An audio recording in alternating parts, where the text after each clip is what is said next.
সূরা আনআম 151 নম্বর আয়াতখানা তিলাওয়াত করেছি। এই আয়াতকে সামনে রেখে কিছু আলোচনা করব।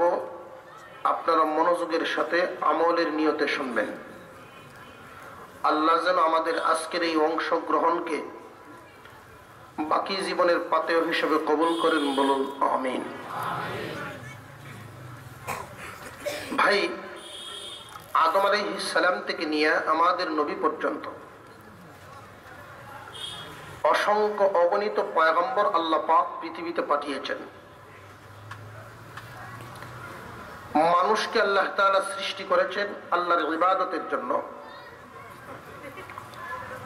আর নবীগণকে পাঠিয়েছেন সেই ইবাদতের পদ্ধতি শিক্ষা দেওয়ার জন্য।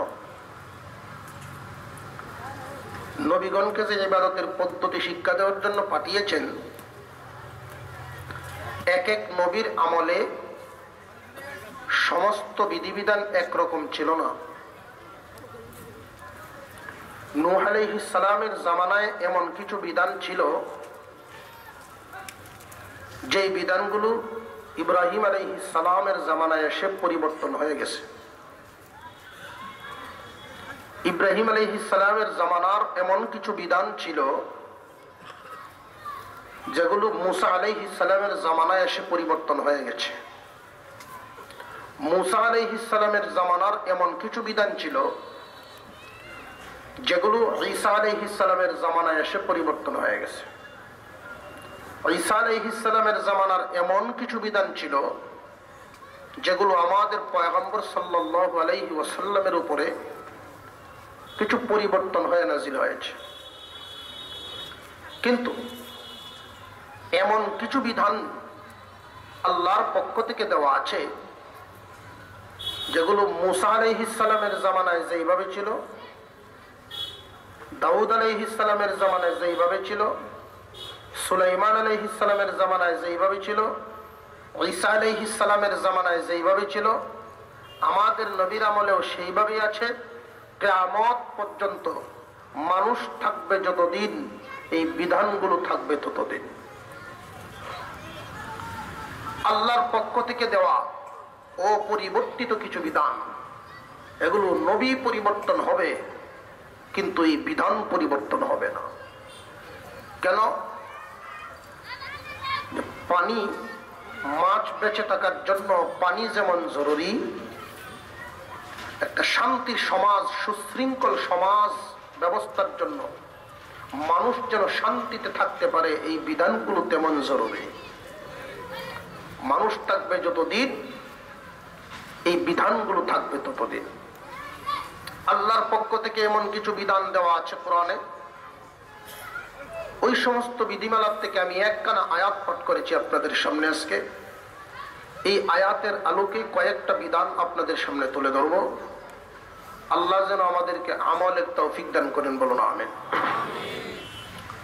বর্তমান জামানায় আমরা যদিও সব মুসলমান,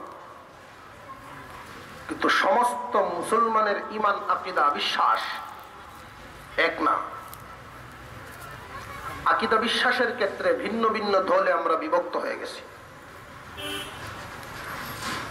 বহু মানুষ এমন আছেন যে 5 ওয়াক্ত নামাজ পড়তেছে ঠিক, সপ্তাহে জুমার নামাজে অংশগ্রহণও করতেছে, টাকার মালিক হইলে হজ পালন করতেছে, বছরে কুরবানি আদায় করতেছে, কিন্তু তার যে ঈমান নাই এটার তার খবর নেই। অথচ একজন মানুষ যত ইবাদতই করুক না কেন, ঈমান না থাকলে একটা ইবাদতও আল্লাহর কাছে কবুল না। এজন্য সমস্ত নবীগণ যেই দাওয়াত দিয়ে গেছেন, প্রত্যেক নবীকেই আল্লাহ পাক এই আদেশটা দিয়েছিলেন, এই দাওয়াত দাও। দাওয়াতটা কি? আল্লাহ বলেন, قُلْ تَعَالَوْا أَتْلُ مَا حَرَّمَ رَبُّكُمْ عَلَيْكُمْ أَلَّا تُشْرِكُوا بِهِ شَيْئًا। আল্লাহ পাক রব্বুল আলামিন আমাদের নবী সাল্লাল্লাহু আলাইহি ওয়াসাল্লামকে ডাক দিলেন, যদিও এই আদেশটা আমাদের নবীকে এই মুহূর্তে করতেছেন, কিন্তু এমন কোন নবী নাই যেই নবীকে এই আদেশ দেওয়া হয় নাই। আদম আলাইহিস সালাম থেকে নিয়ে আমাদের নবী পর্যন্ত এমন কোন পয়গম্বর নাই যেই পয়গম্বরকে এই আদেশ দেওয়া হয় নাই। নবী পরিবর্তনে বহু বিধান পরিবর্তন হয়েছে, কিন্তু এই বিধানগুলো পরিবর্তন হয় নাই। আল্লাহর পয়গম্বরদেরকে ডাক দেওয়া বলা হয়েছে, কুল তাআল, আপনি বলুন, এদিকে আসো। অর্থাৎ গুরুত্বপূর্ণ কথা, কোন গুরুত্বপূর্ণ কথা যদি কাউকে বলা হয়, দূর থেকে বলা হয় না, কাছে এনে বলা হয়। তাআল শব্দটা দিয়ে কাছে সম্বোধন করা হয়েছে, এদিকে আসো, গুরুত্বপূর্ণ কথা বলা হবে, কান পেতে শোনো। এই পৃথিবীর জমিন তো স্থায়ী জমিন না, অবশ্যই এটা ছাড়তে হবে। আসল জায়গা হলো, আসল বাড়ি হলো জান্নাত। জান্নাত কিসের বিনিময়ে পাইবা? খাঁটি ঈমানের বিনিময়ে। কিয়ামতের কঠিন ময়দানে আল্লাহ পাক রব্বুল আলামিন ঈমানদারদেরকে জান্নাত দিবেন। আদম আলাইহিস সালাম থেকে নিয়ে কিয়ামত পর্যন্ত যতটা ইনসান আল্লাহ পাক বানাইছেন, প্রত্যেকটা ইনসানের জন্য একটা করে জান্নাতও বানাইছেন। কিন্তু সব মানুষকে জান্নাত দিবেন না। আল্লাহ পাক ওই দিন ঘোষণা দিবেন, ঈমানের টিকিট জমা দাও, জান্নাতের টিকিট লয়ে যাও। যারাই শিরিক মুক্ত ঈমান জমা দিতে পারবে, তারাই আল্লাহর তৈরি জান্নাতের ভিতরে ঢুকতে পারবে। শিরিক মুক্ত ঈমান জমা দিতে পারবে না, আল্লাহর তৈরি জান্নাতের ভিতরে যেতে পারবে না। একজন মানুষ কাফের, তাকে আমরা জেনে শুনে কাফের মনে করি, সে তো স্থায়ীভাবে কাফের। বহু মানুষ নিজেকে ঈমানদার মনে করে, ঈমানের ছায়া তলে আছে বলে মনে করে, কিন্তু আকীদার কারণে তার যে ঈমান নাই, এটা তার খবরেই নাই। আল্লাহ পাক রব্বুল আলামিন এই জন্য প্রত্যেক নবীকেই এই আদেশ দিয়েছেন, হ্যাঁ নবী আপনি বলুন। আমাদের নবীকেও বলা হয়েছে, আপনি বলুন গুরুত্বপূর্ণ কথা। এক নম্বর আদেশ, আল্লাহ পাক রব্বুল আলামিন বলেন, তাআল কুল তাআলাউ আতলু মা হাররামা রাব্বুকুম আলাইকুম আল্লা তুশরিকু বিহি শাইআ। এক নাম্বার কথা, আল্লাহর সাথে কাউকে তোমরা শরীক করবা না। আল্লাহর সাথে কাউকে শরীক করা যাবে নাকি? আরো জোরে কোন, আল্লাহর সাথে কাউকে শরীক করা যাবে না। এই শরীকটা কিভাবে হয়, আল্লাহর সাথে শরীক করা হয় কিভাবে, এই জিনিসটা বোঝা দরকার।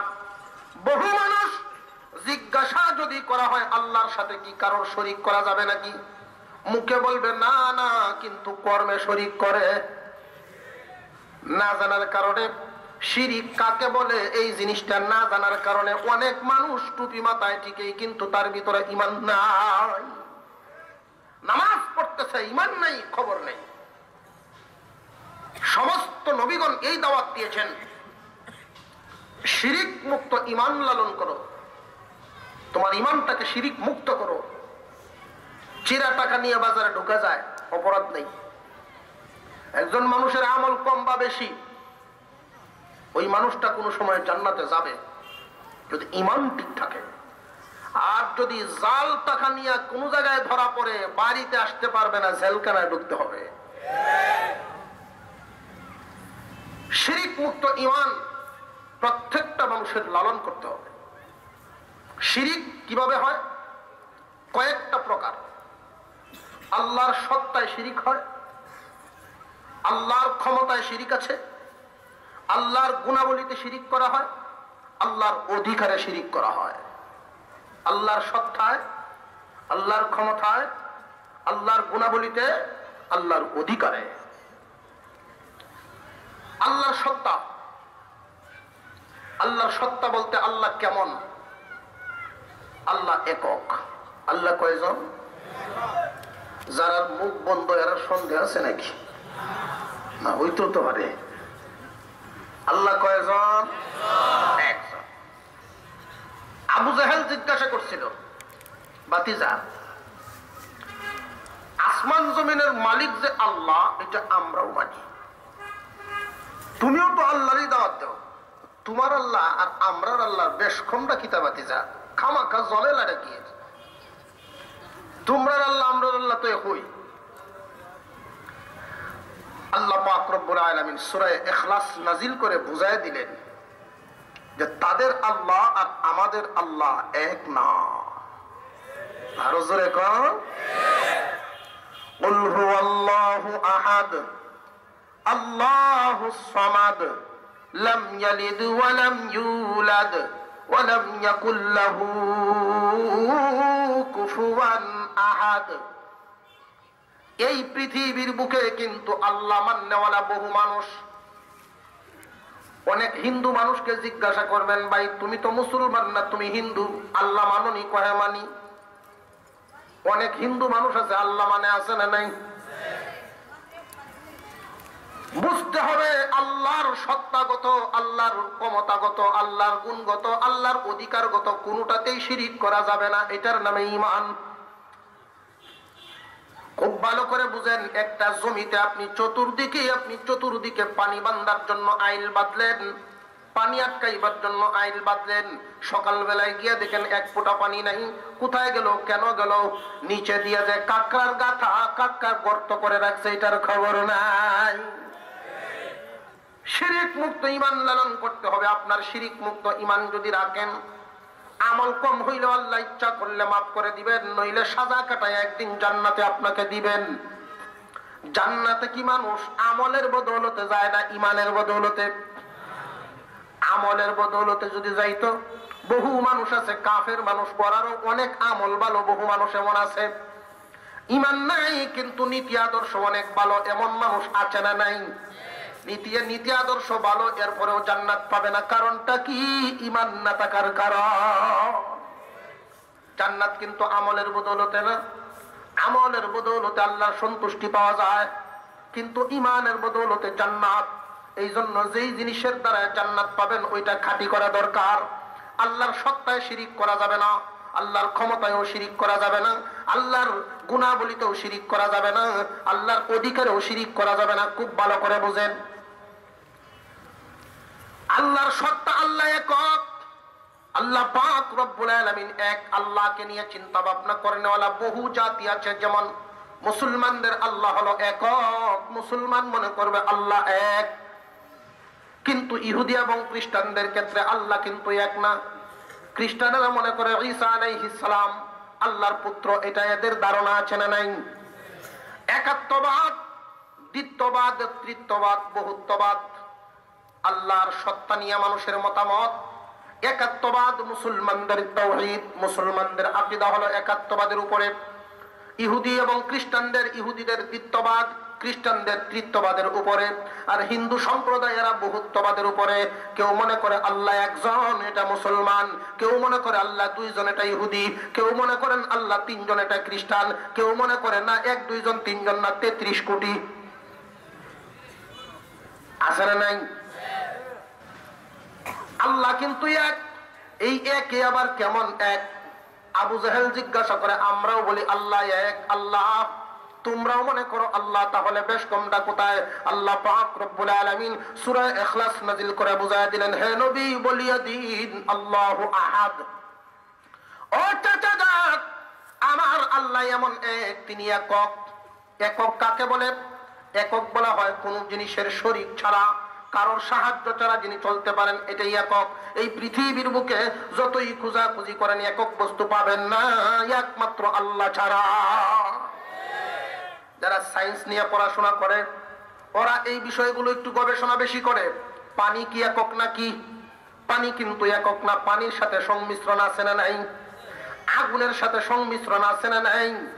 বাতাসের সাহায্য ছাড়া আগুন কখনোই প্রকাশ পাইতে পারবে না, সোজা নিভে যাবে। এই পৃথিবীর বুকে একক বস্তু কিচ্ছু নেই। আল্লাহ রাব্বুল আলামিন বলেন আল্লাহু আহাদ, একমাত্র আল্লাহই হলেন একক, যার কোনো সাহায্য লাগে না।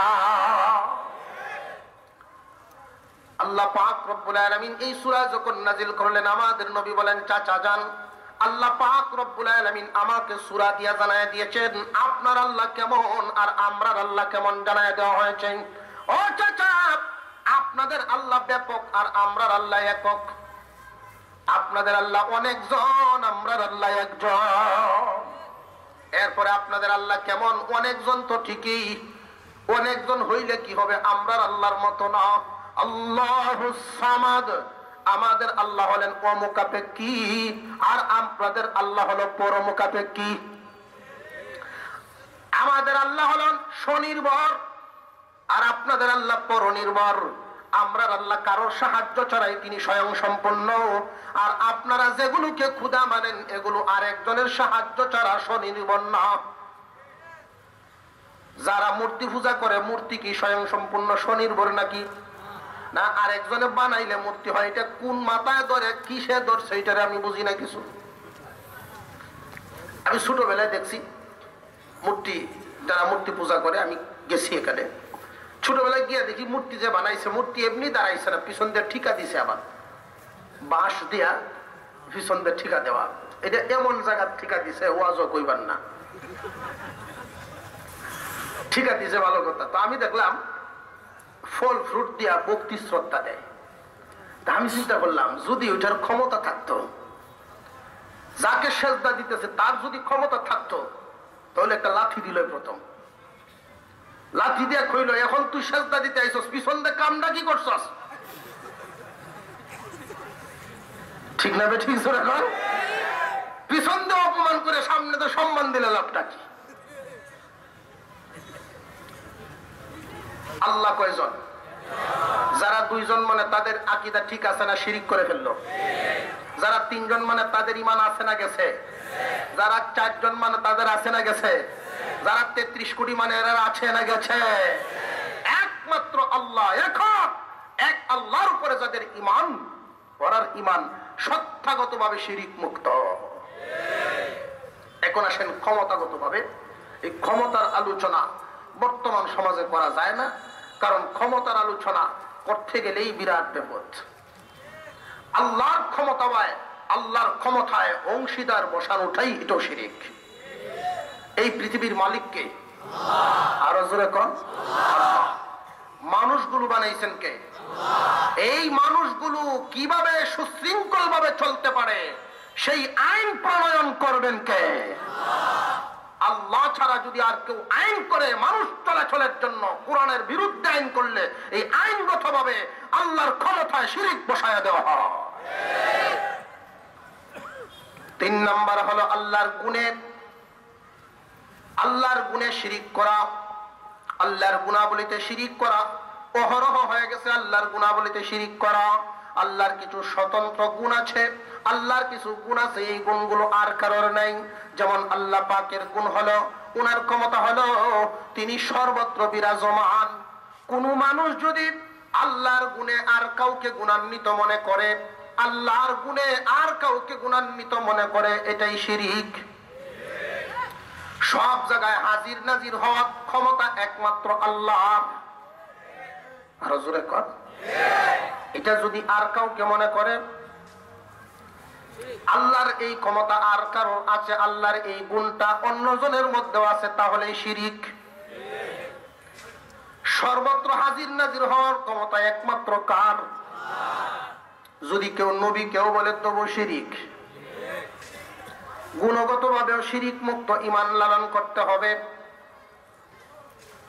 গুণ যেমন সর্বত্র হাজির নাজির, অনেক মানুষ এমন আছে পীরের প্রতি অধিক ভক্ত হওয়ার কারণে, অধিক ভক্ত শ্রদ্ধা দেখাইতে দেখাইতে দেখাইতে দেখাইতে ভক্তি শ্রদ্ধা বেশি দেখানোর কারণে সে এমন মনে করে আমার পীর ডাকায়, এরপরেও আমি এখানে বসে কি করি উনি দেখেন।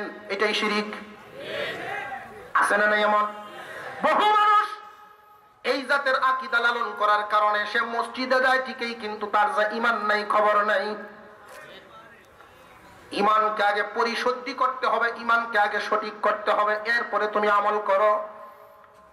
আল্লাহ পাক রব্বুল আলামিন আমার তিলাওয়াতকৃত আয়াত যেটা আছে, এরপরে আরো 2 কান মোট 3 আয়াতে 10টা বিধান আলোচনা করেছেন এখানে। এই 10টা বিধান এমন বিধান, নবী পরিবর্তন হয় কিন্তু এই বিধান পরিবর্তন হয় না। বিধানগুলো আলোচনা শুরুর আগে আল্লাহ পাক ঈমান ঠিক করার তাগিদ দেন। বিধানগুলো বর্ণনা করেছেন, পরে ইমানের আলোচনা করেছেন। আগে শিরিক মুক্ত ইমান আনো। শিরিক মুক্ত ইমান যদি লালন করতে না পারো, সারা জীবন আমল করবা, একটা আমলও তোমার কবুল হবে না। খুব ভালো করে বুঝেন, আল্লাহর গুণে অন্য কাউকে গুণান্বিত মনে করা যাবে না। একমাত্র আল্লাহ, আল্লাহ পাক হাজির নাজির, সর্বত্র হাজির নাজির হওয়ার ক্ষমতা একমাত্র আল্লাহর। এই গুণটা যদি আর কাউকে দেওয়া হয়, আর কাউকে দেওয়া হইলে তার ইমানে শিরিক বসে গেল, তার আকীদা নষ্ট। 4 নাম্বার, আল্লাহর অধিকার আছে না নাই? আল্লাহ হলেন মালিক, আমরা গোলাম। আল্লাহ হলেন মালিক, আমরা হলাম গোলাম। মালিকের অধিকার আছে গোলামের উপরে, মালিকের পাওনা আছে গোলামের উপরে। আল্লাহর অধিকার আছে বান্দার উপরে। আল্লাহর কি অধিকার, বান্দার জন্য কি অধিকার, খুব ভালো করে বোঝেন। আমাদেরকে যে আল্লাহ বানাইছেন অন্যান্য প্রাণীর মতো না, গঠনগত দিক ভিন্ন। গঠনগত দিক ভিন্ন।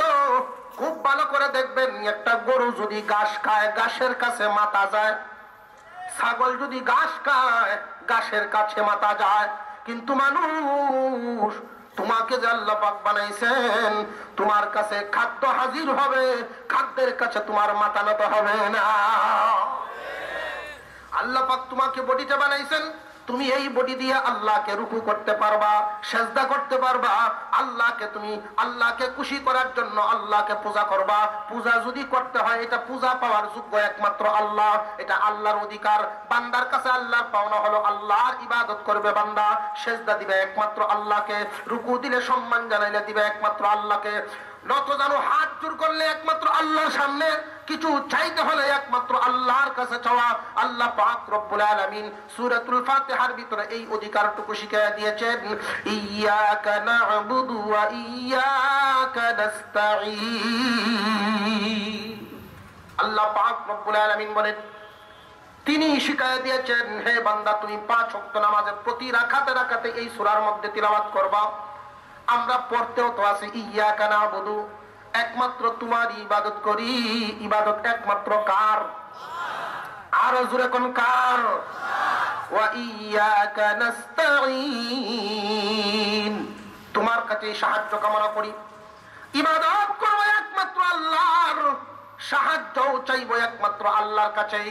কিন্তু মুসলমানদের মধ্যে বহু মুসলমান এমন আছে, মাজারে গিয়া কপাল সেজদা লাগায়া দেয়। এই যে কপালে সেজদা লাগায়া দেয়, কপাল দিয়ে তার সেজদা বসায়া দিল, এটা কি তার আল্লাহর অধিকারে শিরক বসানো হলো কিনা? হলো না। আল্লাহর অধিকার, একমাত্র সেজদা পাওয়ার যোগ্যতা রাখেন আল্লাহ।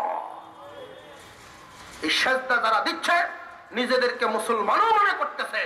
বিভিন্ন মাজারে গিয়া সামন দিয়ে আসে না, পিছন দিয়ে আসে না, সামন দিয়ে দিয়ে পিছায় পিছায় আসে, হাত এভাবে জোর করে করে আসে। আসেনি না? আসে না? বহু মানুষ এমন। আজ থেকে 10 বছর আগে হবে, আমি সিলেটে একবার আসছিলাম। এই রোগ শুধু আপনাদের সিলেট না, বাংলাদেশের বহু জায়গায়। আমাদের নেত্রকোনা জেলায় একটা জায়গার নাম মদনপুর। ওইখানে আল্লাহু আকবার, মানুষের আকীদা কত নিম্নে নামলে এগুলো করতে পারে। মদনপুর মাদ্রাসা হিফজখানে যখন ভর্তি হয়েছে, আমার বয়স 10 বছর। তো হিফজখানের ছাত্রদেরকে 10টার পরে খানা খাওয়ায় 12টা পর্যন্ত ঘুমের টাইম দেয়। তো আমি মাঝে মাঝে না ঘুমায় ঘুরতাম, মাঝে দেখতাম এদের কাণ্ড কারখানা। গাছ কি বিশাল বিশাল গাছ, মনে হয় 100-150 বছর বয়স এক একটা গাছ। তো গাছের জোরের সিপাতে এক এক ভন্ডের রাস্তা না, জোট লয়ে যে বইছে এক একজন। তো গাছের জোরের সিফাত গেলেই বুঝন যায় এখানে ফির আছে, ভন্ড ভর্তি। তো 5 জন 7 জন 8 জন বৈশা বৈশা ওরা গাঞ্জা খাইত। গাঞ্জা যে খাইতো, যদি জিজ্ঞাসা করা হয় এদেরকে তোমরা কি মুসলমান দাবি করবে, অবশ্যই তারা বলবে তারা কি মুসলমান। কিন্তু এদের যে ঈমান নাই, খবরই নাই। গাঞ্জা তো খাইতো খাইতো, গাঞ্জার ফাঁকে ফাঁকে কবিতা বানাইতো, গান কইতো। হয়তো অরমমিন মুসলমানও কলকি বইরা গাঞ্জা টানো, এভাবে কইতো। আপনার আমি নিজের কানে শুনছি, ছোটবেলায় যেটা শুনে মুখস্থ হয়ে যায়। এরপরে বলতো আখেরাতে সবই পাইবা, গাঞ্জা পাইতা না।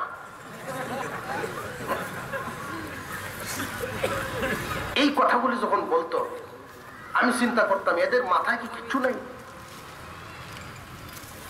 মাজারের ভিতরে ঢুকলে আপনি যদি উল্টা ভাই আসতে থাকেন আপনাকে ফিরাবে, উল্টা ভাই যাও কেন, পিছায় পিছায় যাও, পিছায় পিছায় যাও। যিনি শুয়ে আছেন উনি আল্লাহর ওলি। পিছায়া আসা এই সম্মান পাওয়ার যোগ্যতা একমাত্র আল্লাহ। আল্লাহর অধিকারেও শিরিক বসানো যাবে না।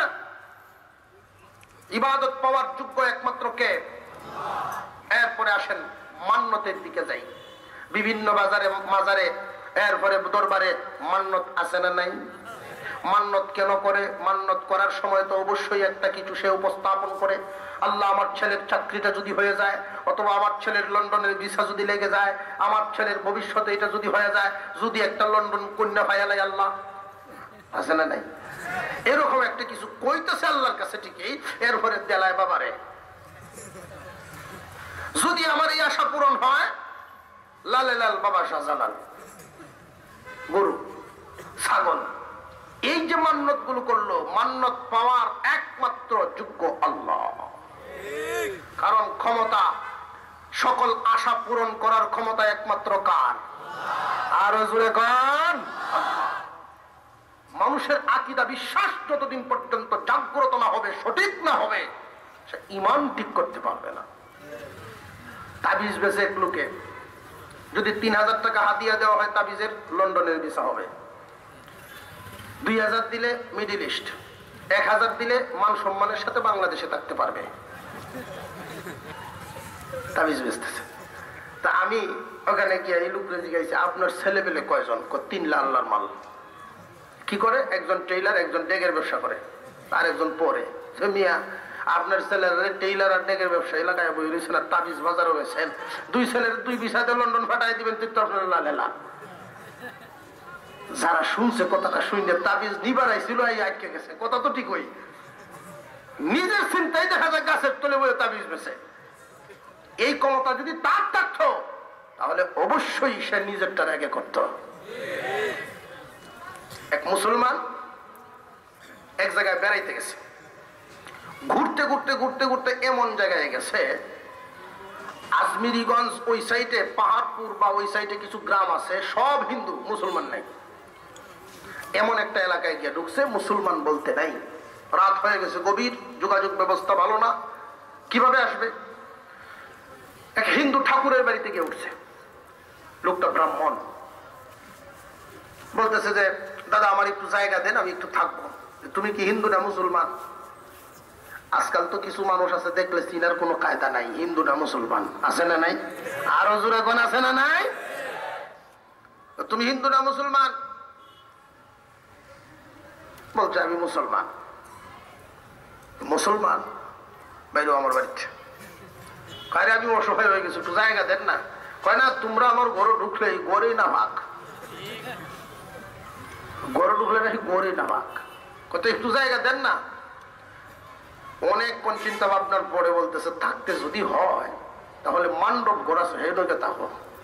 মান্ডব যেখানে এই মূর্তি টুর্তি থয় বাসায়, এই কথা, এই ঘরটার মধ্যে দিছে। তো ও করছে কি একটু পাজি টাইপের মুসলমান, দুষ্ট টাইপের। ঘুমাইছে তো ঠিক, এই পাটা মূর্তির কান্দের উপরে তুলেছে, ঘুমাইছে। আর ব্রাহ্মণ যে মুসলমানরা জায়গা দিছে মূর্তির ঘর, ওর মনে সব সময় একটাই চিন্তা, এ নিয়ে আমার দেবতার সাথে কোনো বিয়াদবি করিয়ে পড়ে। এই চিন্তা করতে করতে ঘুমাইছে। দেখবেন স্বপ্ন আছে মানুষের 3 প্রকার।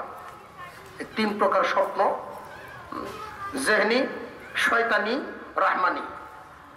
জেহনি একটা স্বপ্ন, নফসানি, যেটা মনে মনে চিন্তা করে এটা স্বপ্নে দেখে। সে যেটা চিন্তা করছে এটাই দেখছে স্বপ্নে। দেবতায় ওর এটাই কে কয়, এই মুসলমানরা যে জায়গা দিছাস, এত আমার কান্দ ঠেং তুলিতেছে। দৌড়ে উঠে গেছে, কে দেখে হাসা, ঘুমতো দেখে উঠ, আমার দেবতার ওষুধ তুই ঠেং তুলিতেছাস। কয় রে আমি বুঝছি না, যাকে উঠে গেছে ঘুমের করে। আরেকবার যদি এমন করবে উপায় নাই। ওকে আবার শুয়েছে, শুয়েও ঘুমায় না, চিন্তা করতেছে, না জানি আরেকবার এই কামনি করে বয়। আর ও করছে কি, যেই সেই ট্যাঙ্ক তুলে তুই উঠে। এইভাবে 3 বার করার পরে 4র্থ বার স্বপ্নে দেখতেছে দেবতায় কইছে যে তুই যে কর্ম করছস মুসলমানদের জায়গা এখানে দিয়া তোরে তো ধ্বংস করবই, তোর বংশ বুনিয়া যা আছে 14 গোষ্ঠী ধ্বংস করে দেব। ব্রাহ্মণের উঠছে রাগ, যে এত কষ্ট করে পেক্কা দায় না তোরে বানাইলাম, মাটি আনছি টাক জেগে তোরে বানাইবার লাগে, এরপরে যে বানাইছে এর কত বিল দিলাম, আর প্রতি মাসে মাসে আমি রং করি, মালা দেই, কত কিছু দেওয়ার পরেও তুই আমার প্রতি এই আচরণ করলেই বেড়ার উঠছে গুসা। গুসা উঠলে পরে ব্রাহ্মণে কয়, এই দেবতা তুই আমার 14 গোষ্ঠী নষ্ট করবি, আমারও ধ্বংস করবি, যদি তোর কোন ক্ষমতা তাকে করিস, তোর যে কি জাতের ক্ষমতা আছে আমি বুঝতে পেরেছি, তুই আমার ক্ষতি কি করবে, তোর কান্দ যে একবার ঠ্যাং তুলছে হেরে তুলে চলাস না।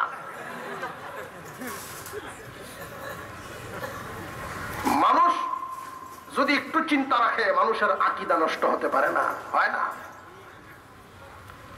সেজদা পাওয়ার যোগ্যতা একমাত্র কার? আল্লাহ। মান্নত করলে একমাত্র কার নামে? আল্লাহর নামে মান্নত করব আমরা। এদিক সেদিক মান্নত করলেও আল্লাহর অধিকারে শিরিক হয়ে যায়। আল্লাহ পাক বলেন লা তুশরিক বিল্লাহ, লা তুশরিক বিল্লাহ, আল্লাহর সাথে কাউকে শরীক করবে না। قل تعالوا أتل ما حرم ربكم عليكم ألا تشركوا به شيئا। হে নবী আপনি বলুন, তাআল গুরুত্বপূর্ণ কথা কাছে এনে গুরুত্বের সাথে এদেরকে বোঝায় দিন, আল্লাহ তুশরিকু বিহি শাইআ। আল্লাহর পয়গম্বর বলা শুরু করে দিলেন, হে আমার উম্মত, আল্লাহর সাথে কোনো কিছুকে শরীক করবা না, কোনো বস্তুকেই আল্লাহর সাথে শরীক করবা না, আবার আল্লাহকেও কোনো বস্তুর সমান মনে করবা না, আল্লাহকেও কোনো বস্তুর সমান মনে করবা না। এখানে একদল মানুষ দেখবেন ইদানিং ফেসবুকে ইউটিউবে বহু প্রচার চালায়, আল্লাহ পাকের আকৃতি আছে বলে এই কথাটা বলে, বিশেষ করে আহলে হাদিস যারা। আল্লাহ পাক যে বলেছেন আল্লাহর সাথে কোনো কিছুকে শরীক করবা না, কোনো কিছুকেও আল্লাহর সমান করবা না, আল্লাহ কারো সমান না, কোনো কিছু আল্লাহর সমান না। আমানতু বিল্লাহি কামা হুয়া, আল্লাহ কেমন, আল্লাহ যেমন তেমনই। আল্লাহর সব আছে, কিন্তু কেমন আছে এটাই একমাত্র তিনি জানেন। আল্লাহর চক্ষু আছে, কিন্তু চক্ষু কেমন এটা উনি এমনই জানেন, উনি জানেন একমাত্র। আল্লাহ পাক রব্বুল আলামিনের চক্ষু কেমন, আল্লাহর চক্ষু কেমন একমাত্র তিনি জানেন। আল্লাহর হাত আছে, কিন্তু হাত কেমন এটা উনি জানেন। আল্লাহর অঙ্গ প্রত্যঙ্গের ব্যাপারে কোনো মানুষের ধারণা করা সম্ভব হবে না। আল্লাহ পাক রব্বুল আলামিন প্রথম সবক দিয়েছেন শিরিক করবা না, শিরিক করবা না। এই কথা বলার পরেই তিনি বলেন ওয়াবিল ওয়ালিদাইনি ইহসানা, তোমরা তোমাদের মা বাবার প্রতি ইহসান করো, দয়া করো, মা বাবার সাথে সৎ ব্যবহার করবা। মাতা পিতার এই সৎ ব্যবহারের আদেশটা কোরআনের যত জায়গায় দেওয়া আছে আল্লাহর অধিকারের পরেই দেওয়া আছে। একাত্মবাদের সবকের পরে মাতা পিতার হক আদায় করার কথা বলা হয়েছে। এতে মুফাসসিরিনে কেরাম বলেন দুনিয়াবাসী এক দ্বারাই আল্লাহ পাক বুঝাইয়া দিলেন আল্লাহর পাওনা আদায় করার পরে মানুষ যখন মানুষের পাওনা আদায় করা শুরু করবে, বান্দা যখন বান্দার হক আদায় করবে, বান্দার হক আদায় করার ক্ষেত্রে সবার আগে বান্দায় মা বাবার পাওনা আদায় করবে। মাতা পিতার হক সম্পর্কে আজকে আলোচনা হয়েছে এখানে, এই জন্য আমি অন্ততপক্ষে এই বিষয়টা বাদ দিয়ে দিলাম, পরের সাবজেক্টে যাই। আল্লাহ পাক রব্বুল আলামিন বলেন ওয়ালা তাকতুলু আওলাদাকুম মিন ইমলাক নাহনু নারযুকুকুম ওয়া ইয়্যাহুম, তোমরা তোমাদের সন্তানদেরকে হত্যা করবা না দারিদ্রতার ভয়ে। কারণ কি জানোনি, তোমাদেরকে আল্লাহ খাওয়ান, তাদেরকে আল্লাহ এভাবেই খাওয়াইব। আল্লাহ পাক রব্বুল আলামিন তিনি নিষেধ করেছেন তোমরা সন্তান হত্যা করবা না। কেন জানোনি? দারিদ্রতার ভয়ে তোমরা সন্তান হত্যা করবা না। আল্লাহ পাক রব্বুল আলামিন তোমাদেরকে খাওয়ান, তোমরা আল্লাহ যেইভাবে খাওয়ান তাদেরকেও সেইভাবেই খাওয়াইব। মানুষ সন্তান হত্যা করে, সন্তান হত্যা করে, এটা 3 পদ্ধতি উল্লেখ করা হয়েছে। মুফাসসিরিনে কেরাম এখানে 3টা উল্লেখ করেছেন। 1 নাম্বার পদ্ধতি হলো জন্মের আগেই মানুষ সন্তান হত্যা করে ফেলে। জন্ম নিয়ন্ত্রণের মাধ্যমে মানুষ হত্যা করেনি না করে না? জন্ম নিয়ন্ত্রণের মাধ্যমে মানুষ সন্তান হত্যা করে ফেলে। কিয়ামতের দিন অনেক মানুষ মার্ডার মামলার আসামি হবে। ও প্রভু, জিন্দেগিতে কোনোদিন মানুষ হত্যা করি নাই, জীবনে কোনোদিন মানুষ মারি নাই। আল্লাহ পাক ওই দিন বুঝাইবেন, মানুষ মারো নাই, জন্ম নিয়ন্ত্রণের মাধ্যমে কি পরিমাণ মানুষ হত্যা করলা। একজন মানুষ এই পৃথিবীতে আসলে আল্লাহর ইবাদত করবে, আল্লাহর নাম নিবে। আল্লাহ পাক রব্বুল আলামিন এই জন্য বান্দাকে হুকুম করেছেন, আমার বান্দারা দুনিয়াতে আসবে, তোমার সমস্যা নাই, দারিদ্রতার বয়ে সন্তান হত্যা করবা না, জন্ম নিয়ন্ত্রণ করবা না। জন্ম নিয়ন্ত্রণ যারা করবে, এই জন্ম নিয়ন্ত্রণের আবিষ্কারক হলো পৃথিবীর ইতিহাসে, জন্ম নিয়ন্ত্রণের আবিষ্কারক হলো নমরুদ। কিয়ামত পর্যন্ত যত মানুষ এই জন্ম নিয়ন্ত্রণ করবে, কিয়ামতের দিন এই জন্ম নিয়ন্ত্রণের বিচারটা হবে তার কাছে দাঁড় করায়া। জন্ম নিয়ন্ত্রণের বিচারটা হবে তার কাছে দাঁড় করায়া, কারণ সে এটার আবিষ্কারক, সে হইল দাদা, আমলকারীরা নাতি। রাসূল এখন ঠিক না বে ঠিক? জন্ম নিয়ন্ত্রণ করা হয়, জন্ম নিয়ন্ত্রণের মাধ্যমে মানুষ হত্যা করা হয়। বরং আল্লাহর পয়গম্বর নিষেধ করেছেন, তোমরা সন্তান হত্যা করো না, বরং তোমরা বিয়ে করবা এমন মহিলা দেখা। সন্তান হত্যা তো করবাই না, সন্তান আরো বাড়ায়া জন্ম দিবা এমন মহিলা দেখে বিয়ে করবা যেই মহিলার সন্তান বেশি হয়। সাহাবীরা আরজ করলেন, ইয়া রাসূলুল্লাহ, আমরা কেমনে বুঝতাম কোন মহিলার সন্তান বেশি হবে? বিয়ের আগে বুঝার তো কোনো কায়দা নাই। রাসূল বলেন, কায়দা আছে ঠিকই। আল্লাহর পয়গম্বর শিখায় দিলেন। কি কায়দা? যে বাজারে গেলে তোমরা উট কিনো, গুড়া কিনো।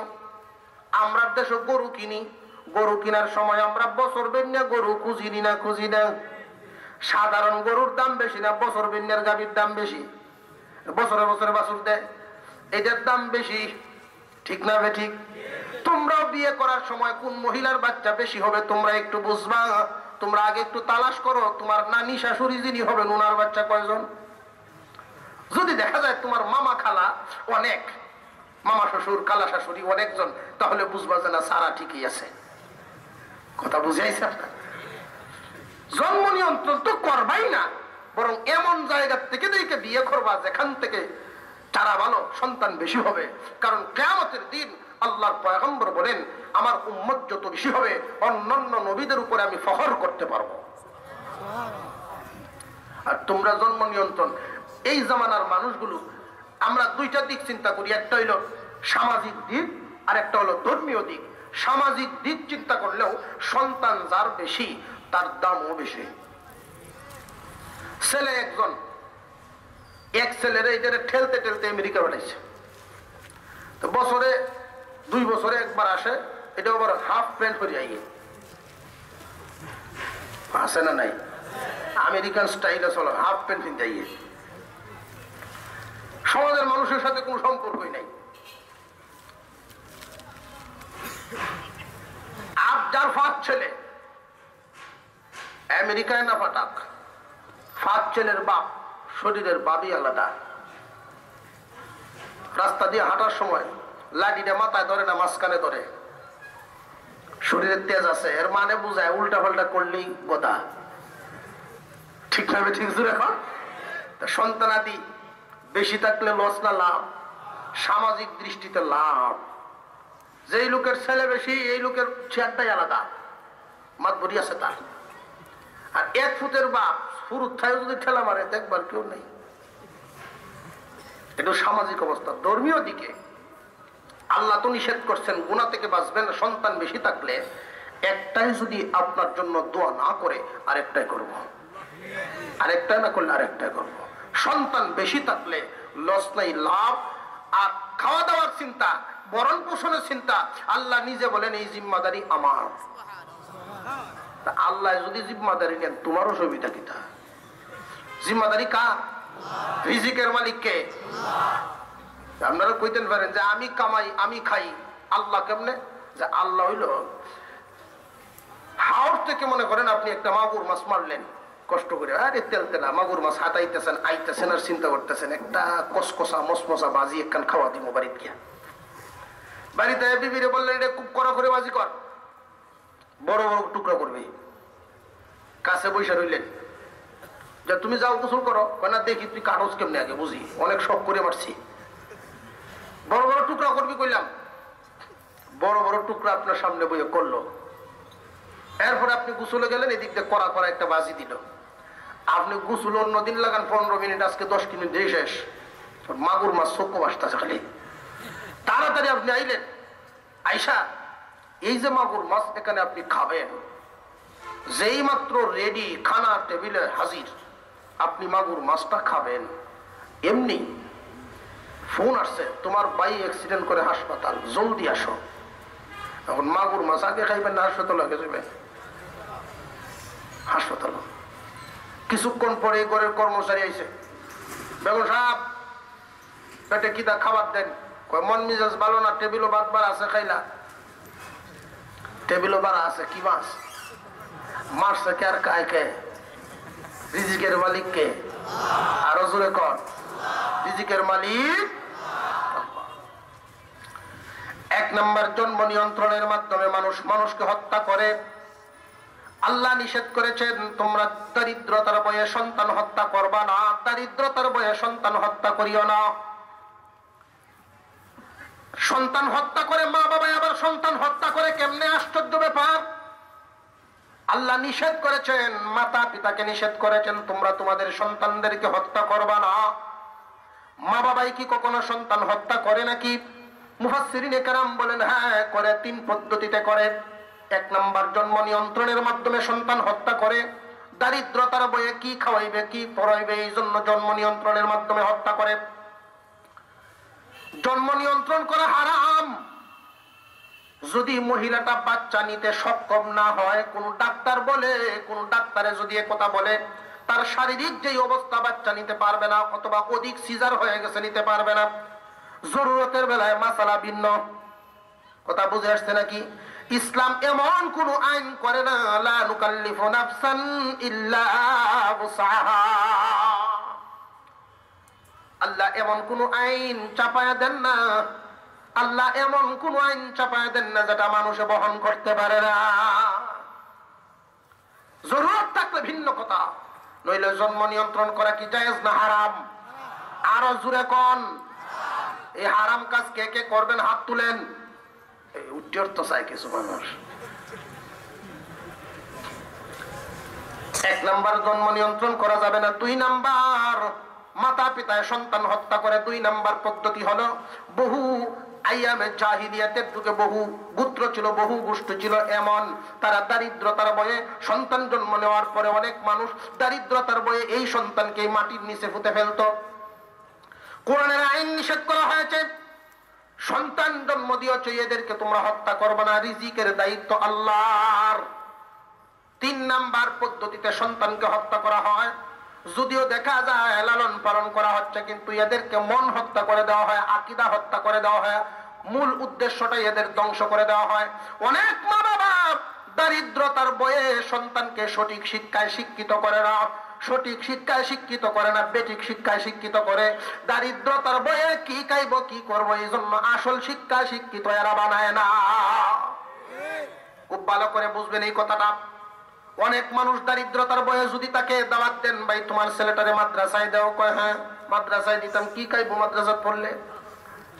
মাদ্রাসায় শিক্ষা দেয় না, নামাজ শিখায় না, রোজা শিখায় না, হজ শিখায় না, যাকাত শিখায় না, ধর্মীয় বিষয় শিক্ষা দেয় না, কোরআন হাদিস শিখায় না। তার কারণ হলো কোরআন হাদিস না শিখার কারণে একজন মানুষ জাহেলি জিন্দেগি করার কারণে, যদিও দেখা যায় চলতে ফিরতে একটা মানুষ, কিন্তু এই মানুষটাকে আল্লাহর নজরে জিন্দা বলা হয় না, এটা মুর্দা।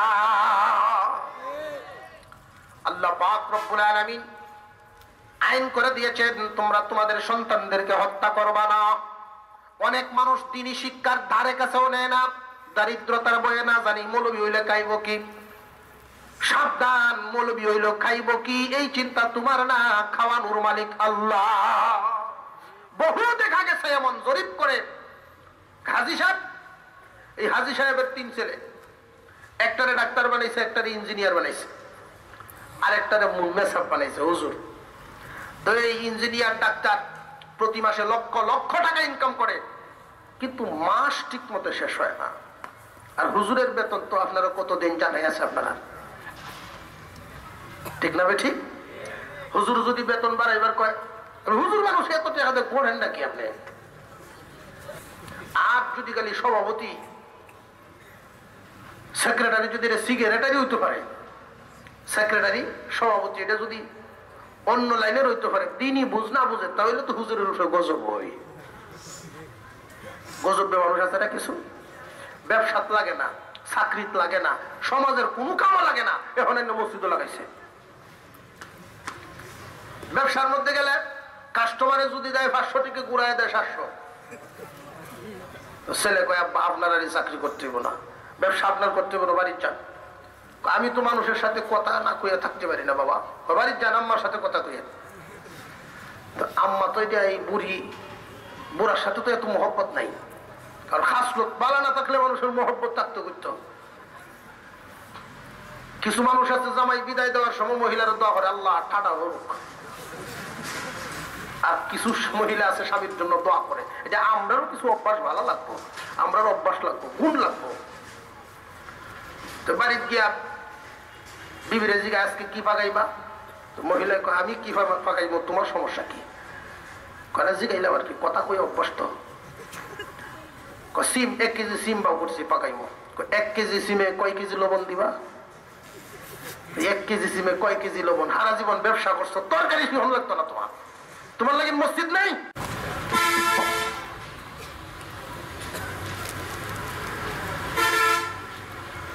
আসসালামু আলাইকুম। তোকে এখন বসে মসজিদের ফ্লোর বসে বসে একটু ময়লা, ইমাম সাহেব বেতন তো কম দিন, আপনার মুয়াজ্জিন কয় মসজিদে দুলা কে? ইমাম সাহেব কয় আল্লাহ এই গজব আমার উপরে করতে হয় না জিনিস তোদের। বহু মুসল্লি আছে এরা মরলে ইমাম সাহেবের খুশি, আল্লাহ আযাব দূর হইছে। আর এমন মানুষ আছে অসুস্থ হইলে ইমাম সাহেব আল্লাহর কাছে দোয়া করে। আরো জোরে কোন আছে না নাই? আলেম ওলামাদের মুহাব্বত দিলের ভিতরে লালন করবেন। বলতেছিলাম হাজী সাহেবের কয় ছেলে? 3 ছেলে, একটা ডাক্তার, একটা ইঞ্জিনিয়ার, আর একজন মেসাব। ঈদের সময় যদি ওরা বাড়িতে আসে 3 ভাই, তো হাজী সাহেব ধনী মানুষ, ছেলেদের কামাইয়ের চিন্তা করে না, কি দিব না দিব এই চিন্তা হাজী সাহেবের নাই। বড় গরু কিনে কুরবানি করে ঈদ শেষ করে যাওয়ার সময় ডাক্তার কয় আব্বা গাড়ি ভাড়াটা দিয়ে দিলে ভালো হইতো, প্রাইভেট কার আছে। ইঞ্জিনিয়ার হয়ে কি কথা, কিন্তু মেসাবে পকেট খরচ বাবারে কিছু দেওয়া যায়, সাবান খায়। বুড়ার তো সন্দেহ লাগলো, ঘটনা কি? এইটারে তো আমি ফালাই না হিসেবে ফালাই দিয়েছিলাম, এইটারে মেসা বইয়ে দেখা যায় এদি আমার কাম করে আরো বেশি। দেখতে হইব, বেড়াইতে যাইতে হইব। তো এই 3 ছেলের বাসাত বেড়ানোর ইচ্ছায় উনি বাড়িতে বেরিল। প্রথমেই গেছে ইঞ্জিনিয়ারের বাসা, গিয়া দেখে ইঞ্জিনিয়ারের যেই পেরেশানি, কারণ হইলো তার মাসে ইনকাম 2 লাখ, তার দরকার হইলো 6 লাখ।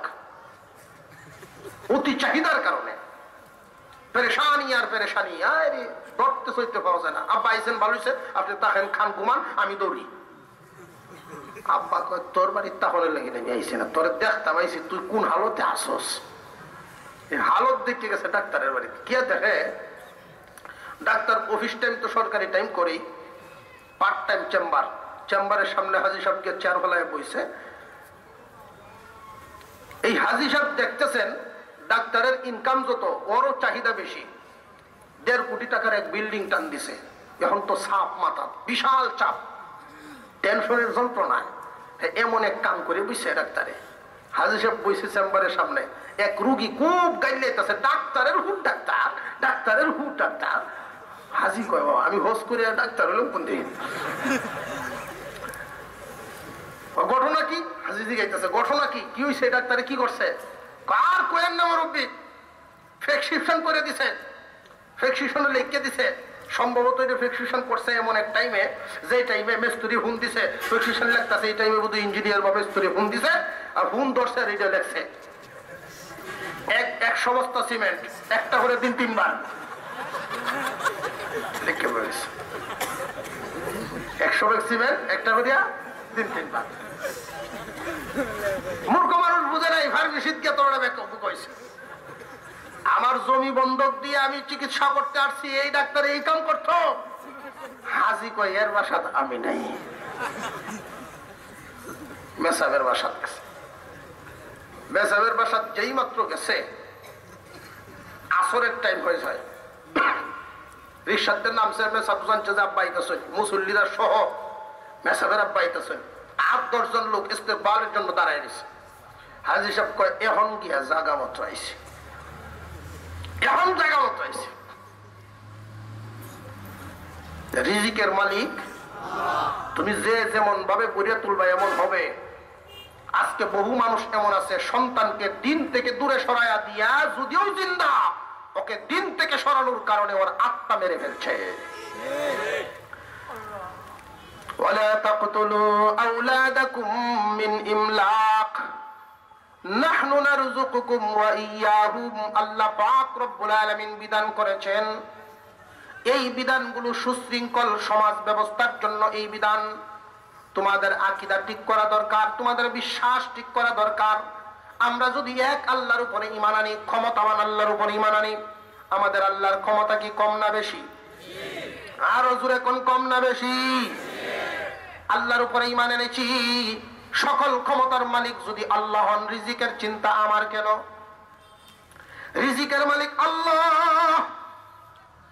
রিজিকের অভাবে দারিদ্রতার বয়ে তোমরা তোমাদের সন্তান হত্যা করবা না, এটা 3 নাম্বার। 1 নাম্বার বলছিলাম শিরিক মুক্ত ঈমান লালন করা। 2 নাম্বার মা বাবার সাথে সুন্দর আচরণ করা। মাতা পিতার সাথে যারা সুন্দর আচরণ করতে পারেন এদের জন্য পুরস্কারটা শুধু বলে দেই, আল্লাহ পাক রব্বুল আলামিন মা বাবার সাথে আচরণ করলেওয়ালা, ভালো আচরণ করলেওয়ালা সন্তানদেরকে 3টা পুরস্কার দেন দুনিয়াতে। 1 নাম্বার পুরস্কার কামাই রুজিতে বরকত দিবেন। 2 নাম্বার পুরস্কার তার সন্তানগুলো মানুষের মতো মানুষ বানায় দিবেন। 3 নাম্বার পুরস্কার সুস্থ একটা হায়াত দিবেন। 1 নাম্বার আল্লাহ পাক রুজি রোজগারে বরকত দিবেন। বরকতওয়ালা রুজি কারে কয় জানেননি? রুজির মধ্যে বরকত মানে কি? 1000 টাকার নোট পকেটে রাখলেন, সকালে এটা 3000 হয়ে যাবে এমন না। রুজি রোজগারে বরকত মানে লক্ষ লক্ষ টাকা কামাইবেন তাও না। বরকতে রুজি, বরকতে রুজির অর্থ হইল টাকা কম হইলেও আল্লাহ বেশি টাকাওয়ালার চাইতে সুখে চালাইব। যেই মালে বরকত নাই, 3 লক্ষ টাকা মাসে ইনকাম করলেও তার মাস পার হবে না। আর যার মালে বরকত আছে 10,000 ইনকাম করলেও মাস পার হবে, আরো থাকবে এক্সট্রা।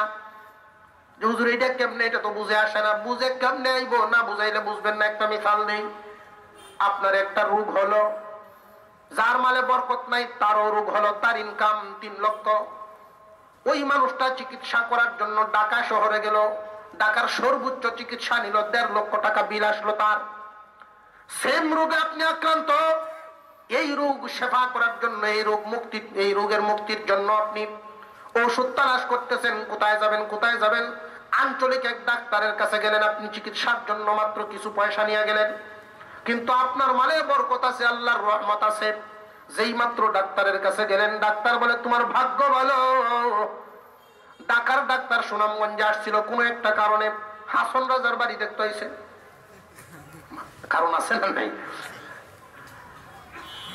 আমার চেম্বারে বসছে, আসো তোমার একটু দেখায় দেই, তোমার ভাগ্যটা ভালো। এই ডাক্তারের সামনে যখন নেওয়া হলো, প্রেসার মাপিয়ে 150 টাকার ওষুধ দিছে। ওই লোকের গেল 1.5 লাখ, তোমার গেল 150। বরকত বুঝাইছেন? এখন আল্লাহ কম করছে, সেভ করে দিবেন, এটার নাম বরকত। সন্তানগুলো মানুষ বানায় দিবেন, সন্তানগুলো মানুষ বানায় দিবেন। বলতে পারেন যারা ইনকাম 2-3 লাখ মাসে, তাদের সন্তানগুলোকে প্রাইভেট ভার্সিটিতে পড়ায় সুশিক্ষায় শিক্ষিত করে। আমার তো সেই প্রাইমারিতে পড়ানো লাগে, এক্সট্রা খরচ করার ক্ষমতা নাই, তাহলে আমারটা ভালো হবে কেমনে? ও ভাই খুব ভালো করে জেনে রাখবেন, শিক্ষিত হওয়া এক জিনিস, মানুষ হওয়া আর এক জিনিস।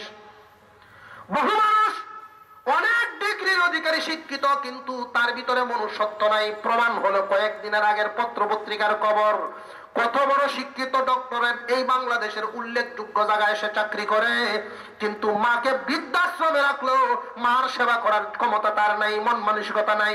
মা বৃদ্ধাশ্রমে মারা গেল, তার কাছে ফোন দেওয়ার পরে কয় আমি টাকা পাঠাইতেছি, তোমরা দাফন করে দাও, আমার আসার সময় নাই। এই মানুষটার কি শিক্ষিত হয়েছে কিন্তু মানুষ হয়েছে নি? বহু মানুষ এমন রিক্সাওয়ালা কিন্তু মা বাবার খেদমত ছাড়ে না, তার ভিতরে মনুষ্যত্ব আছে। মানুষ হওয়া এক জিনিস, শিক্ষিত হওয়া আর এক জিনিস। মা বাবার খেদমত করে নেওয়ালা ওই মানুষটার জাল্লায় তিনটা নিয়ামত দিবেন। এক নাম্বার রুজি রোজগারে বরকত, আর যার মালে বরকত হয় আল্লাহ আরে এমন অভাব কোনোদিন দিবেন না যে অভাব হইলে পরে মানুষের কাছে হাত পাতা লাগবো, এমন অভাব আল্লাহ কোনোদিন দিবেন না। দুই নাম্বার সন্তানগুলোরে মানুষের মতো মানুষ বানায় দিবেন। তিন নাম্বারে তার একটা সুস্থ হায়াত দেওয়া হবে। এই দুনিয়াতে যতদিন থাকবে এমন কোন রোগ হবে না যেই রোগ হইলে পরে মানুষের কাছে বোঝা হয়ে যায়, মানুষের কাছে তিক্ত হয়ে যায়, টানতে টানতে তারে মানুষ বিরক্ত হয়ে যায়। এমন কোন রোগ আল্লাহ দিবেন না। চলতে ফিরতে এই দুনিয়ার থেকে বিদায় হবে ইজ্জতের সাথে। মা বাবার সাথে যারা ইহসান করবে, দয়া করবে। সংক্ষেপে বললাম, 3 নাম্বার তোমরা সন্তান হত্যা করবা না। এটা কয় নাম্বার? 1 নম্বরে শিরিক করবা না। 2 নাম্বার মা বাবার প্রতি ইহসান করবা, বেয়াদবি করবা না। 3 নাম্বার সন্তান হত্যা করবা না। 4 নম্বরে আল্লাহ পাক রব্বুল আলামিন বলেন ওয়ালা তাকরাবুল ফাওয়াহিশা মা যাহারা মিনহা ওয়া মা বাতান, ওয়ালা তাকরাবুল ফাওয়াহিশা মা যাহারা মিনহা ওয়া মা বাতান, ওয়ালা তাকতুলুন নাফসাল্লাতী হারামাল্লাহু ইল্লা বিল হাক্কি যালিকুম ওয়াসাকুম বিহি লাআল্লাকুম তা'কিলুন। আল্লাহ পাক রব্বুল আলামিন 4 নাম্বার বিধান করেছেন। 4 নাম্বার বিধান হলো অশ্লীল কর্মকাণ্ড, ফাহেশা কর্মকাণ্ড করবা দূরের কথা, দ্বারে কাছেও যাইবা না। যেই জায়গায় অশ্লীল কর্মকাণ্ড হয় এই জায়গায় যদি তুমি যাও তাহলে অশ্লীলতায় তোমারও আক্রান্ত করব। শিক্ষা গ্রহণ করেন ইউসুফ আলাইহিস সালামকে যখন জুলাইখায় আটকায় ফেললো একটা ঘরের ভিতরে, কক্ষের ভিতরে যে আটকায় ফেললো ইউসুফ আলাইহিস সালামকে, ইউসুফ আলাইহিস সালাম ভালো করে জানেন তালাবদ্ধ, সবগুলো তালা লাগানো এটা উনি জানেন। এরপরও তিনি দৌড় মারলেন। কারণটা কি? কোন ভরসায়? আল্লাহর উপরে ভরসা রেখেছেন।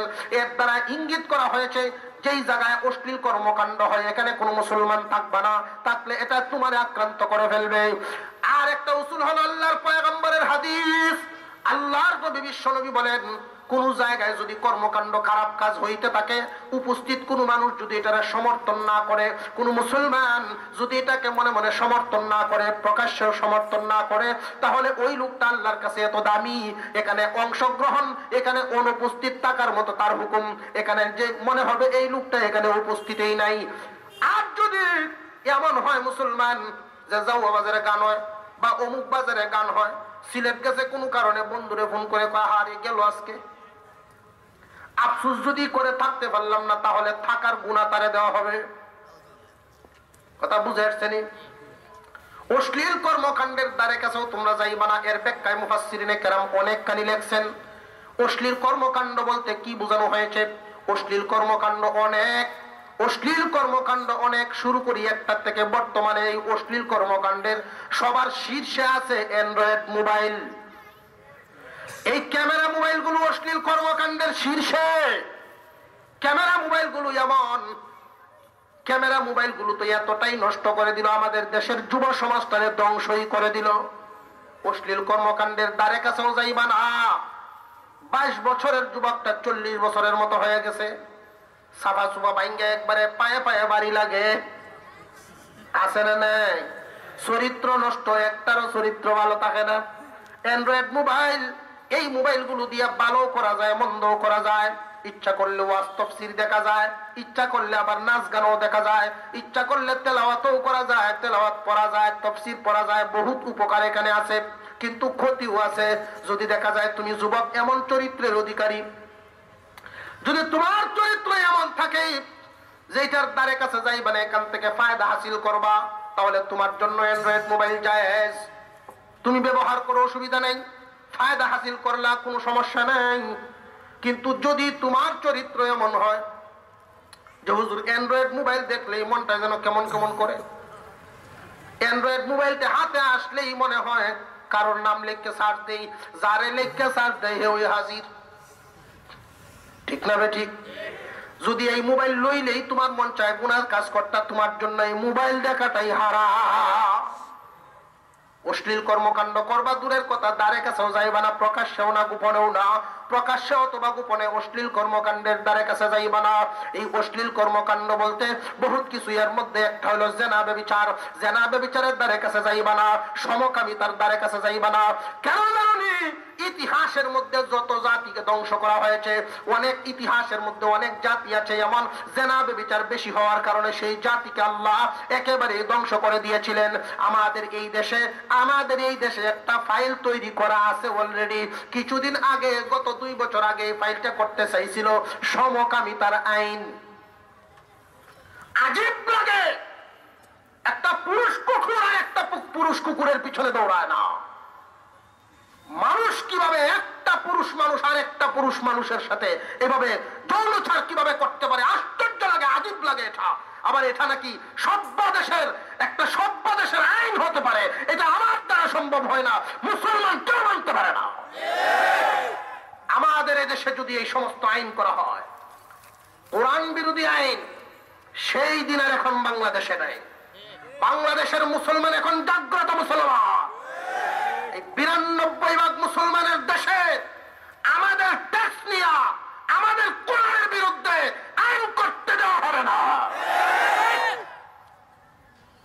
ফাইল নিচে ফেলানো আছে, নিচেই থাকবে। আমাদের এদেশে কোরআন বিরোধী কোনো আইন চলতে দেওয়া হবে না। অশ্লীল কর্মকাণ্ড করবা দূরের কথা, প্রকাশ্য অথবা গোপনে দ্বারে কাছেও যাইবা না। গেলে বহু মানুষ ধ্বংসের সম্মুখীন। কেউ আজকে লক্ষ্য করে দেখেন, আমাদেরকে আল্লাহ পাক 2টা কিডনি দিয়েছেন। এই কিডনি কত বড় নিয়ামত। এই কিডনি হরদম চলছে, আপনি যা খাচ্ছেন এগুলোকে পরিষ্কার করে প্রস্রাব পায়খানা, পানি বানায় ছাড়ছে সামনে, পায়খানা বানায় পিছনে। এটা কিডনির কাজ। যতক্ষণ 70% নষ্ট হওয়ার আগ পর্যন্ত, 70% নষ্ট হওয়ার আগ পর্যন্ত ওই কিডনি আপনাকে সার্ভিস দিয়েই যাচ্ছে। সে একদিনও আপনাকে বুঝতে দিবে না যে আমি অসুস্থ হয়ে গেছি। আল্লাহ দেয়া কত বড় নিয়ামত। আর এই কিডনির কত দাম। আল্লাহ পাক আপনাকে ফ্রি দিয়েছেন আল্লাহর হুকুম মেনে চলার জন্য। আর এই কিডনিটা নষ্ট হয়, যত কারণ উল্লেখ করা হয়েছে, সবচেয়ে বেশি কারণ অবৈধ যৌনাচার করার কারণে। অবৈধ যৌনাচারের কারণে কিডনি নষ্ট হয়। আর কিডনি যদি নষ্ট হয়, একবার পেশাব করলে কিডনি ছাড়া, এটাকে ডায়ালাইসিস বলা হয়। ডাক্তারে ভাবে এই একবার পেশাব করলে কমপক্ষে 30,000 টাকা খরচ হবে। 30,000 টাকা যদি একবার পেশাব করলে মানুষটার খরচ হয়, ডাক্তারের বিল, যুগাল যন্ত্র, ঔষধ, সপ্তাহে কমপক্ষে একটা মানুষ 2 বার তো পেশাব করতে হবে। 5 বছর যদি মানুষটা কিডনি ছাড়া দুনিয়াতে বাঁচে, ঢাকা শহরে কয়েকটা বাড়ি থাকলেও লোকটা ফকির হয়ে কবরে যাবে। কত বড় নিয়ামত। আর এই নিয়ামত গুলো তোমরা এদিক সেদিক ব্যবহার করে নষ্ট করছো। অশ্লীল কর্মকাণ্ডের দ্বারে কাছেও যাইবা না। প্রয়োজনে বিয়ে একটা করেছো, মাসনা ওয়া সুলাসা ওয়া রুবা, প্রয়োজনে 4টা পর্যন্ত করো। এই পৃথিবীতে যত নারী দেখবেন, 4 ক্যাটাগরির নারী আছে। চিকন লম্বা মুঠা তাজা সুন্দর বাকি যা আছে, 4 ক্যাটাগরির ভিতরে পরে আল্লাহ পাক 4টা হুকুম দিয়ে দিয়েছেন। এরপরেও যদি তোমার অন্যদিকে চোখ যায়, বুঝবা তোমার চোখ খারাপ, তোমার চরিত্র খারাপ। আল্লাহ পাক এরপরে একটা আইন করেছেন। অশ্লীল কর্মকাণ্ড বলতে আরো কথা, এর মধ্যে আরেকটা কথা আমি বলেই দিই। অশ্লীল কর্মকাণ্ড, অশ্লীলতা তো করবাই না, যেটার মাধ্যমে অশ্লীলতা হওয়ার সম্ভাবনা, ওইটার কাছেও যাইবা না। যেমন আমাদের সমাজে প্রত্যেকটা গ্রাম অঞ্চলে এমন মানুষ বহু আছে, গ্রামের মানুষ দেখতেছে, সমাজের মানুষ দেখতেছে যে এরা স্বামী স্ত্রী, কিন্তু আসলে তলায়া দেখবেন, কুচকবর নিয়ে দেখলে দেখবে এরা স্বামী স্ত্রী না। কোন কারণে একজন আর একজনের তালাক দিয়া এই অবৈধ সংসার করতেছে, সন্তান জন্ম দিতেছে, এই কুত্থা কুত্তির জিন্দিগি চালন করতেছে। আছে না নাই? মাথা পাতলা মানুষ, রাগ উঠলে পরে হুঁশ থাকে না। আর যখন রাগ নাই আইরি একজনের আরেকজনের বাড়ি ঘর জীবন যৌবন সব দেখতেছে। যেই রাগ উঠছে, তোরে তো দিলাম, তোর মা খালা চোদ্দ গোষ্ঠী সহ দিলাম, তালাক দিলাম। তালাক দিয়া এরপরে যখন মাথা ঠান্ডা হয়, তখন বেড়ায় খান্দে এক জায়গা বইয়া, বিটে খান্দে আর এক জায়গা বইয়া। তখন কি করতো? বন্ধু বান্ধবকে অসুবিধা নেই, হুজুরা তো আছেই দেশ, বোঝা যায় হুজুরা খালি এই কামের লাগি হুজুর হয়েছে, হুজুর আছেই দেশ, মিলাই দিব না যায়। তো হুজুরকে খুঁজে বাইর করছে এলাকার সবচেয়ে বড় মুফতি সাহেব। মুফতি সাহেব, হুজুর বিয়েটা পড়ায় দেন। কেন? তালাক হয়ে গেছে। হুজুর বলতেছেন এইভাবে বললে হবে না, হয়তো সাক্ষী আনো নইলে লিখিত আনো। তো যিনি ছাড়ছে উনি বলতেছেন হুজুর সাক্ষীরও দরকার নাই, লেখারও দরকার নেই, আমি এমন সারা ছাড়ছি আর বাকি রয়েছে না কিছু। কেন ছাড়ছিলা? যে রাগ উঠে গেছে, রাগের মাথায় ছাড়ছে।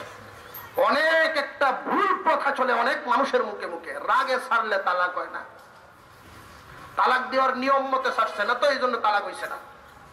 ও ভাই, রমজান মাসে নিয়ম হলো মাগরিবের আজান পড়ার পরে আপনি কিছু খাবেন, রোজা সম্পূর্ণ হবে। যদি কেউ আজানের আগেই খায় নেয়, রোজা থাকবো নি, রোজা ভেঙে যাব, রোজা ভেঙে গেছে, নিয়ম ভঙ্গ করেছে তুমি। বিবি তালাক দেওয়ার নিয়ম সুরত ইসলামে আছে না নাই? কেউ বিয়ে করার পরে তার মন মতো হইতেছে না, তারে বুঝানো সুজানো আগে, নিজে ওয়াজ করে বুঝাও যে আমি তো বক্তা না, কেমনে বুঝাইতাম। তাহলে যারা বক্তা, ধর্মীয় আলোচনা, ভালো ভালো বক্তাদের আলোচনা তুমি শোনাও, দিনই বুঝ দাও। এভাবে বুঝানো সুজানিতে 6 মাস যাইব। এরপরেও যদি তোমরা বুঝানিতে, মৌলবীরার বুঝানিতে না হয়, তোমার মুরব্বী তার পক্ষের মুরব্বীদেরকে নিয়ে বোঝাও। এরপরেও যদি না হয়, তাহলে একটা তালাক দাও। কয়টা? একটা তালাক দাও, একটু মেদ নিয়ে। এই এক তালাক নিয়ে যদি সে সন্তুষ্ট হয়ে যায়, যে ভালো হয়ে যায়, স্বামী স্ত্রী সংসারে কোনো বাধা নাই, সংসার করতে থাকো, তোমরা হালাল, নিষেধ নাই। এরপরেও যদি ঠিক না হয়, 2টা দাও। এর ভিতরে যদি ঠিক হয়ে যায়, আলহামদুলিল্লাহ, 2 তালাক দিয়েও তুমি সংসার করতে পারবা, অনুমতি আছে।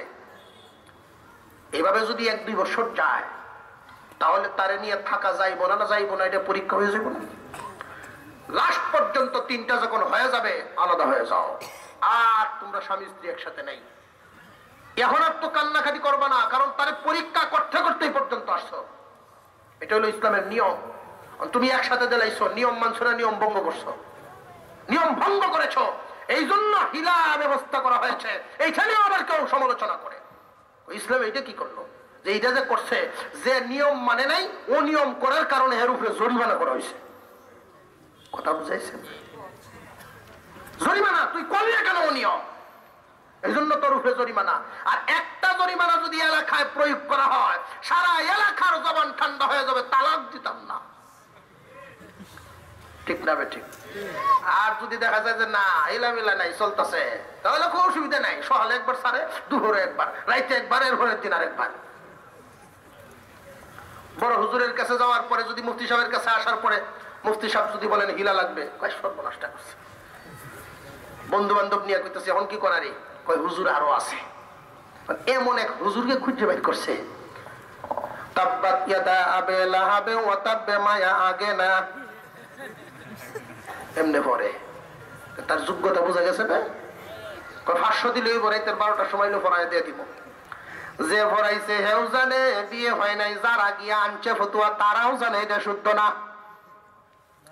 ওই মৌলবী কিচ্ছু জানে না, এটা তারাও কিন্তু জানে। এই অবস্থায় যে তুমি সংসার শুরু করে দিলা, তোমার কি বউ আছে না গেছে? ওর তো বউ নাই। এই মহিলার সাথে তুমি যে জীবন যাপন করতেছো, ভিন্ন একটা মেয়ের সাথে চলাফেরা, তোমার যেমন হুকুম এর সাথেও তো এমনই হুকুম, তার সাথে পর্দা করা ফরজ। কারণ তোমার তো বিবি না। এই অবস্থায় যে তোমার জীবন যাপন চলতেছে, বান্দার এই অবস্থাটা তোমার কেমন? শয়তানের কাজ হলো, স্বামী স্ত্রী যখন ঝগড়া লাগে তখন শয়তানের ডুলে বাড়ি দেয়, দুজনরে গরম করায় যদি এই কাজটা করায় দিতে পারে, সারা জিন্দিগি শেষ। তালাক যদি দেওয়াইতে পারে, শয়তান সাকসেস। সাবধান, তালাকের দ্বারে কাছে যাইবা না, এইভাবে শয়তান তোমার মাথা গরম করায় কাজটা করাইয়া তখন সারা জীবন গুনার সাগরে, জেনার সাগরে তোমার ডুবায় রাখবো। অশ্লীল কর্মকাণ্ড করবা, দূরের কথা দ্বারে কাছেও যাইবা না, প্রকাশেও না গোপনেও না। অনেক মানুষ তালাক দিয়ে গোপনে গোপনে সংসার করতেছে ঠিকই, সে নিজে তো জানে, সমাজে না জানুক, নিজে জানে না জানে না। যেই মানুষটা তোমার হাত ধরে বসে রইল আজরাইল তোমার জান কবজ করে শেষ জীবনে, তুমি তারে হাত ধরিয়া বিদায় দাও। এই যে দুনিয়া ছাড়তেছো, কোন মহিলার হাত ধরিয়া তুমি দুনিয়া ছাড়তেছো? তার সাথে তো তোমার বিয়েই নাই। তোমার আমলটা কি উপায় হবে, তোমার অবস্থাটা কি হবে? শেষ জিন্দিগিতে তুমি আল্লাহর কাছে কি জবাব দিবা? শেষের দিনে আল্লাহর সাথে কি জবাব দিবা? বান্দারে, এই সমস্ত কর্মকাণ্ড করবা, দূরের কথা দ্বারে কাছেও যাইবা না। 5 নাম্বার বিধানে আল্লাহ বলেন, ওয়ালা তাকতুলুন নাফসাল্লাতী হারামাল্লাহু ইল্লা বিল হক যালিকুম ওয়াসাকুম বিহি লাআল্লাকুম তা'কিলুন। আল্লাহ পাক রব্বুল আলামিন 5 নাম্বার বিধানে তিনি বলেন, তোমরা মানুষ হত্যা করবে না, অন্যায়ভাবে তোমরা মানুষ হত্যা করিও না। মানুষকে ইজ্জত দিয়েছেন আল্লাহ পাক, আশরাফুল মাখলুকাত বানিয়েছেন মানুষকে, যাকে সম্মান দেওয়া হয়েছে তাদের তোমরা হত্যা করিও না। হে দুনিয়াবাসী, অন্যায়ভাবে মানুষ হত্যা করবা না। অন্যায়ভাবে মানুষ হত্যা করবা না শব্দের মাধ্যমে বোঝা যায় ন্যায়ভাবে মানুষ হত্যা করা যায়। অন্যায়ভাবে করা যাবে না, বোঝা যায় ন্যায়ভাবে করা যাবে। মুফাসসিরিনে কেরাম এখানে কয়েকটা কথা বলেছেন, হাদিসে কিছু বর্ণনা আছে, আর এই আয়াতের ব্যাখ্যায় তারা বলেছেন 3টা সূরত এরকম, 3টা সূরতে মানুষ হত্যা করা জায়েজ। কয় সূরতে? এখন আপনারা আবার রেডি হয়েছেন যে হুজুর কোন কালকে সকাল থেকে শুরু করে দিতাম। এই সূরতগুলো বাস্তবায়ন করার দায়িত্ব হলো সরকারের। বাস্তবায়ন করবে কে? আমরা না সরকার? বাস্তবায়ন করবে সরকার, এগুলো আমরা না। শুধু জেনে রাখা আমাদের। 3 কারণে মানুষ হত্যা জায়েজ, মৃত্যুদণ্ড 3 কারণে। 1 নাম্বার কারণ, কোন মানুষ যদি মুরতাদ হয়ে যায়, ধর্ম ত্যাগ করিয়া ধর্মের ক্ষতি করে, ধর্ম ত্যাগ করিয়া আবার ধর্মের ক্ষতি করে, ওই মানুষটা নিজে তো নষ্ট হয়েছে, আরো মানুষের নষ্ট বানাবে। সুতরাং এই মানুষটারে তোমরা দুনিয়াতে বাঁচায় রাখবা না। 2 নাম্বার, কোন মানুষ যদি অন্যায়ভাবে অন্য মানুষকে হত্যা করে তাহলে তারও মৃত্যুদণ্ড। 3 নাম্বার, বিবাহ করার পরেও যদি কেউ জিনা ব্যভিচার করে তারও মৃত্যুদণ্ড। এখন বলা যেতে পারে এই 3টার কারণে মৃত্যুদণ্ড কেন দেওয়া হলো। 1 নাম্বার, কোন মানুষ মুরতাদ হয়ে গেলে সে নিজে মুরতাদ হয়ে আরো মানুষকে মুরতাদির দিকে আহ্বান করবে। 2 নাম্বার, একজন মানুষ হত্যা করেছে, এই খুনির বিচার যদি করা না হয় তাহলে তার সাহস আরো বাড়বে। খুন করলে কোনো অসুবিধা নেই, সে একাধিক খুন করার সম্ভাবনা আরো। 3 নাম্বার, কোন মানুষ যদি জেনা করে, জেনা কেন করলো? তার তো যৌন চাহিদা নিবারণ করার জায়গা আছে, এরপরও কেন গেল? আল্লাহ তো বলেছেন তোমার যদি একটা না হয় আরেকটা করো, আরেকটা না হইলে আরেকটা করো, এইভাবে 4 পর্যন্ত বলা হয়েছে। এরপরও অন্যায়ভাবে তুমি জেনা কেন করলো?